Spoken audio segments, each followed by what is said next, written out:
welcome to Jaguar Land Rover. My name is Jordan Rothrock. Today we're going to look at this 2017 Range Rover Sport SV Autobiography. It is definitely top of the line with a 5.0 supercharged 8-cylinder engine. Now, the nice thing that I like about it, just looking at this right now, it does have the white on black appearance going, but it does have a matte black finish. Also, to go with the black, you do have your black rim. Being an SV Autobiography, it is the highest trim level that they do.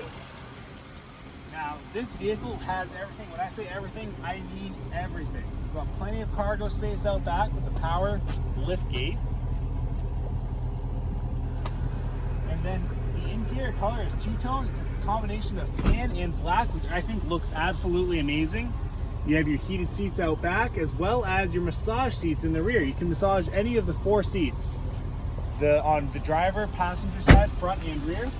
Now, up front, what I love about it is it's got heated seats, cooled seats, blind spot, adaptive cruise control, 360 camera, air suspension, panoramic sunroof. It literally is loaded, and again, it is very low miles at just 44,000 miles. This is definitely a one-of-a-kind vehicle. I want to thank you for your time. Again, my name is Jordan. If you have any questions, please feel free to give us a call, or if you come in, ask for me. In the meantime, have a wonderful day.